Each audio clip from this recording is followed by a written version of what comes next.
আসসালামু আলাইকুম আরহামাতুল্লাহি ওবারাকাতু। আপনারা দেখছেন মফিদি মিডিয়া, সাথে আছি আমি মনসুরুল হক মফিদি।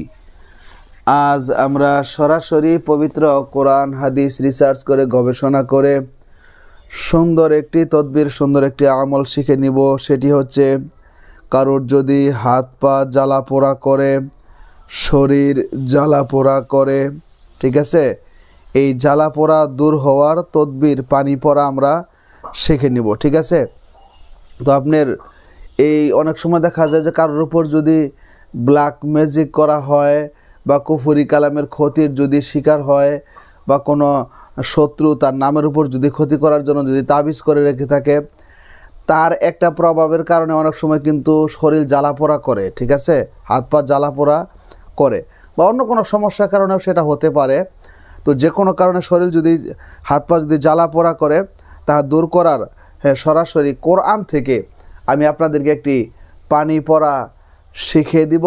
এই পানি পড়াটি যদি এইভাবে তৈরি করে আপনি যদি খাইতে পারেন, গোসলের পানির সাথে মিশিয়ে গোসল করতে পারেন, অথবা একটা গামছা ভিজিয়ে যদি আপনার শরীর যদি মুছতে পারেন, আল্লাহর রহমত ইনশাল্লাহ আপনার শরীর থেকে সকল প্রকার জ্বালা পোড়া, হাত পা জ্বালা পোড়া, সব কিছু আল্লাহর রহমতে দূর হয়ে যাবে, ঠিক আছে।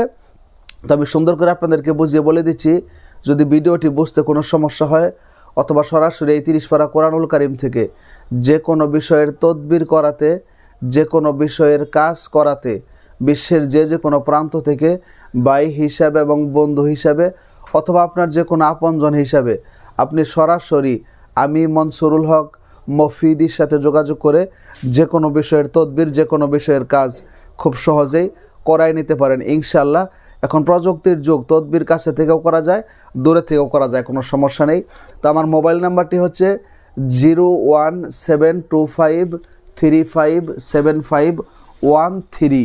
আমার এই একটি মাত্র নাম্বার, আর দ্বিতীয় কোনো নাম্বার নেই। এর সাথে ইমো, হোয়াটসঅ্যাপ দুইটাই যুক্ত করা আছে ইনশাল্লাহ, ঠিক আছে। তো আসুন, এই হাত পা জ্বালা পোড়া করা, শরীর জ্বালা পোড়া করা, এটা যে কোনো কারণে যদি হয়, জাদুটনার কারণে হোক বা স্বাভাবিক কারণে হোক বা অন্য কোনো কারণে হোক, তো সেটা দূর করার একটি সঠিক একটি তদবির, সঠিক একটি পানি পড়া আপনাদেরকে আমি শিখিয়ে দিচ্ছি ইনশাল্লাহ।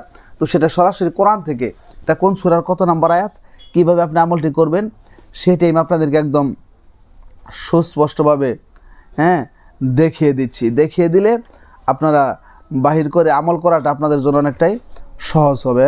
এজন্য দেখিয়ে দিচ্ছি। আমি যেহেতু একজন কোরআনের হাফেজ, কারি, মাওলানা, মুফতি ইনশাল্লাহ, আল্লাহর রহমতে, সেজন্য কোরআন থেকে বাহির করে দেখিয়ে দেওয়া এটা আমার জন্য কোনো কঠিন কোনো বিষয় নয়, এটা আমার জন্য কঠিন কোনো কাজ নয়, এটা যে কোনোভাবেই সম্ভব। আমি দেখেন আপনাদেরকে আমি বাহির করে দেখিয়ে দিচ্ছি আল্লাহর রহমতে ইনশাল্লাহ। দেখিয়ে দিলে আপনাদের জন্য একটু ভালো হয়, তো বিষয়টা সুন্দর হয়, তাইলে আপনারাও খুব সহজে আমল করতে পারবেন। এটি আসলে মূলত কোন সূরার কত নাম্বার আয়াত, এই যে দেখেন আমি পেয়ে গেছি। এটি হচ্ছে আপনার পবিত্র কোরআনুল কারীমের মধ্যে একটি বরকতপূর্ণ সূরা রয়েছে, সূরাতুল আম্বিয়া। আমার কাছে যে হিফজ কোরআনুল কারীম, এর মধ্যে 17 নাম্বার পারার 6 নাম্বার পৃষ্ঠা শেষের দিকে, ঠিক আছে।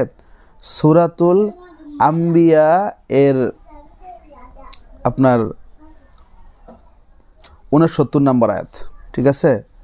সূরাতুল আম্বিয়া এর 69 নাম্বার আয়াত, এই দেখেন আমি আপনাদেরকে বাহির করে দেখিয়ে দিচ্ছি। এই যে সূরাতুল আম্বিয়া এর 69 নাম্বার আয়াত, এই দেখেন আমি অলরেডি বাহির করে আপনাদেরকে দেখিয়ে দিলাম।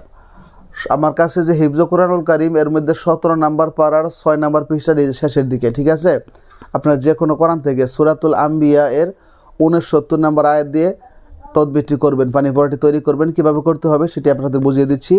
তো সেটি হচ্ছে, কারোর যদি হাত পা জ্বালা পোড়া করে বা শরীর ব্যথা করে বা জ্বালা পোড়া করে, শরীর মাথা গরম হয়ে যায়, এই ধরনের হাজারো সমস্যা যদি থাকে, তাইলে আপনি প্রথমে সুন্দর করে অজু করবেন, অজু করে পবিত্র হবেন।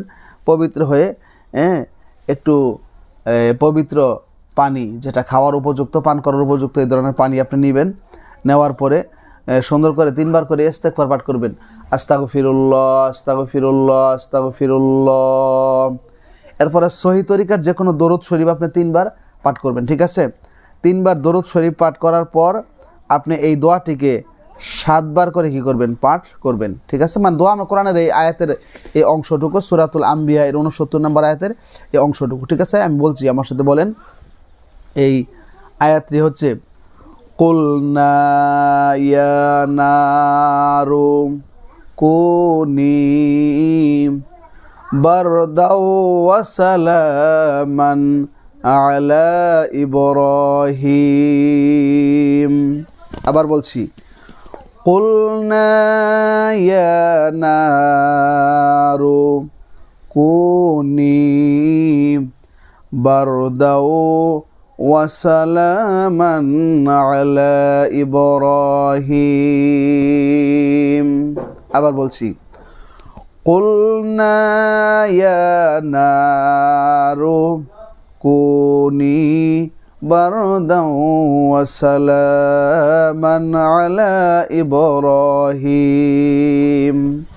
এটি আপনি কোরআনুল কারীম দেখেও পানি পড়া তৈরি করতে পারেন, মুখস্থও তৈরি করতে পারেন। ঠিক আছে, এতটুকুন আয়াত আপনি 7 বার করে কি করবেন? পাঠ করবেন। পাঠ করে আবার শেষে 3 বার দরুদ শরীফ পাঠ করে এই পানির মধ্যে আপনি 3টা দম করে দিবেন। অনেকে দম বোঝে না, ফু শু 3টা ফু দিয়ে দিবেন। ফু দিয়ে এই পানি আপনি সকাল সন্ধ্যা, সকালে খালি পেটে অন্য পানির সাথে মিশিয়ে খাবেন, রাতে শোয়ার আগে খাবেন, দুপুরে পারলে খাবেন। ঠিক আছে, আপনি 2 সপ্তাহ খাবেন ইনশাল্লাহ, 2 সপ্তাহ খাবেন। আর মা বোনেরা যদি পিরিয়ড না থাকেন তাহলে গোসলের পানির সাথে মিশিয়ে গোসলও করতে পারবেন। যদি বাথরুমে গোসল না করেন, বাইরে করা যাবে। এবং যদি দেখা যায় যে পিরিয়ড বা বাথরুমে গোসল করতেছেন, তাইলে একটু বালতি বা মগের মধ্যে একটু পানি নিয়ে একটা গামছা ভিজিয়ে শরীরটা সুন্দর করে মুছবেন প্রতিদিন 1 বার করে। ঠিক আছে, আপনার হাত পা জ্বালা করা, শরীর জ্বালা পোড়া করা, ব্যথা, তো এই ধরনের সমস্যাগুলো আল্লাহর রহমতে সমাধান হয়ে যাবে। ঠিক আছে, তো যারা ভিডিওটি দেখে আমল করবেন তারা অবশ্যই কমেন্টস বক্সে আমিন লিখে যাবেন এবং ভিডিওটিতে একটি লাইক দিয়ে দিবেন এবং সাবস্ক্রাইব করে এই মফিদি পরিবারের সদস্য হয়ে আপনাদেরকে থেকে যাওয়ার জন্য বিনীতভাবে অনুরোধ করছি। এবং যে কোনো সমস্যায়, যে কোনো প্রয়োজনে বিশ্বের যে কোনো প্রান্ত থেকে আপনি আমার সাথে, অর্থাৎ আমি মনসুরুল হক মফিদির সাথে যোগাযোগ করে যে কোনো বিষয়ের তদবির, যে কোনো বিষয়ের কাজ দূর থেকে এবং কাছ থেকে, এখন প্রযুক্তির যুগ, তদবির দূরে থেকেও করা যায়, কাছে থেকেও করা যায়। ভাই হিসাবে এবং বন্ধু হিসাবে যোগাযোগ করে মনের কথাটা আমাকে জানাতে পারেন ইনশাআল্লাহ। তো আজকের মতো এই পর্যন্তই। যারা এই ধরনের সমস্যার মধ্যে আছেন, আল্লাহ পাক রব্বুল আলামিন আপনাদেরকে কুদরতি গায়বী সাহায্যের মাধ্যমে এই পবিত্র কোরআনুল কারীমের উসিলায় সুস্থতা দান করুক, শিফা দান করুক, সেই প্রত্যাশায় আসসালামু আলাইকুম ওয়া রাহমাতুল্লাহি ওয়া বারাকাতুহু।